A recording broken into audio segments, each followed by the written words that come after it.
Before we go any further, let's just take a quick look at the Dota 2 Shader Mask Guide. This explains what we're about to do very well. So if I come on down to the next page in the guide, this is the beginning of the explanation, masks. All right, so we have 4 images that are used for a character in Dota 2, color, normal, mask 1 and mask 2. Now mask 1 and mask 2 are kind of crazy because color and normal are relatively self-explanatory, but the interesting thing about the mask 1 and mask 2 is this is how you control shading components like specularity, rim light, things of that sort. If you notice, mask 1 has a detail matte mask, diffuse Fresnel mask, metalness, and self-illumination. Mask 2, specular intensity, rim light intensity, tint by specular. But how it manages this is in each of these mask 1 and mask 2 textures, a different color channel is controlling a different attribute. And so it's kind of a difficult way of working, and it's hard to get previews of what you're creating when you create a shader mask. And I've kind of got a way in MODO to get around that problem because really each of these individual masks are actually grayscale images that are just dropped into their associated color channels. And lots of times you just dump the image you created into the correct channel inside of Photoshop. But here's a way you can actually see the effect inside of MODO. Now, like I mentioned in the last video, I simplified the render view in that I turned off all the goodies like global illumination and, even ray tracing to try and get something that's much simpler to emulate the look of Dota 2. And down here, I have this mask 2 authoring group and this mask 1 authoring group. So we want to leave the color authoring on, because that's going to help us. So let's turn on the mask 2 authoring, turn on advanced OpenGL. We don't have to have any images actually selected right now. We also don't really want to have, well, we can turn our color authoring off. We can just have our bakes on. Isn't that nice? All right, there we go. Beautiful. That looks nice, doesn't it? Now, I expanded the mask 2 authoring group here, and then I actually assigned color channels. You can do this for any particular item in the shader tree or item list to organize things. Right-click, edit color. I'll change the color.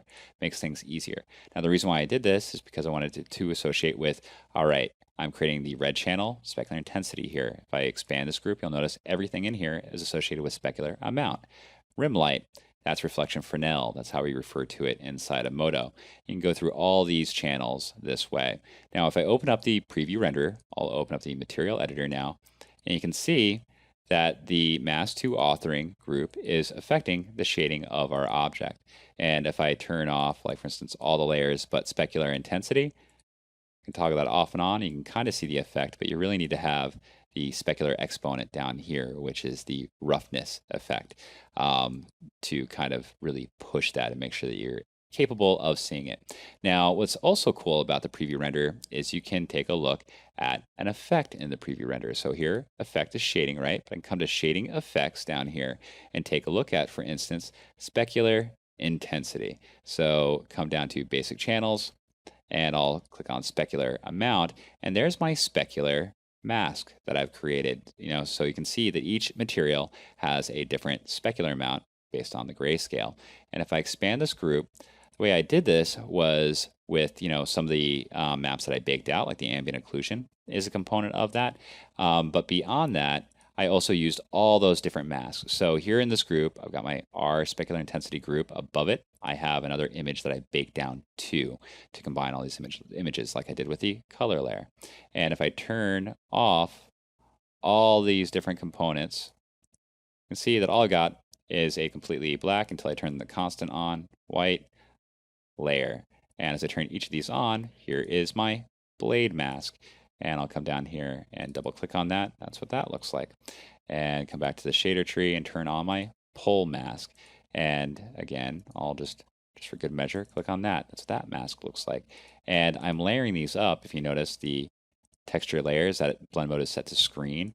And so you can layer these up just like you would the color layers, developing your shading. And you can actually view this through the final color output and see the effect as you're adding it or removing it. And so great way of being able to kind of author your shaders. Now, one of the ones that shows up the most is the rim light. So I'll go ahead and expand that rim light mask right here. I don't need the specular intensity open right now. I'll expand that group and I'll turn all these components off, and now you can see that we have rim light just kind of bleeding all over everything, everywhere. And we'll just turn that right back on up. And it is fortunately controlling this effect for us. And once I want to bake that down, just right click on this or select my image, and I can go ahead and bake this out just by right click and bake to texture, and I'll bake down a perfect grayscale image. And I'll just show you that really quickly. So for instance, bake to texture, and there we go. I'm baking out the mask for my rim light. And okay, how do you proceed from here? Because you have to combine the different color channels, drop the appropriate, shading property or image associated with the shading property into the proper color channel of your mask 1 or mask 2 texture. Now that's why I created this other group down here. I'll minimize this. I'll open up the mask 1 and mask 2 for baking and minimize mask 2 authoring. Now you can see that they both have the same color assignment just to show the parity between them. And so I'll expand both mask 2s and see they're both named accordingly. And what I did was, for instance, underneath the red channel, I baked this out, saved it, and then duplicated it, brought it down in to this red channel down here for mask 2 baking, and dropped it in there. And I have a few other things set up in here to make certain that each channel bakes correctly. So I can just copy it on over, and when I put it in here, I change the blend mode to multiply, because I'm multiplying, in the case of the red, on top of the red channel. This produces the correct red channel. And this whole group is being screened on top of the green, which is screened on top of the blue, and then also the alpha. And this way we can combine at least the red, green, and the blue. Now, currently, baking the alpha into the image doesn't quite work yet, so you still have to go into Photoshop to at least do that. However, I mean, it's still useful in the sense that at least you can combine the red, green, and blue channels. And for instance, if I wanted to create this Decical 2 mask, I can just turn on my different layers, except that actual alpha. You see I have the image up here for the alpha separately. Right click on that and bake to texture.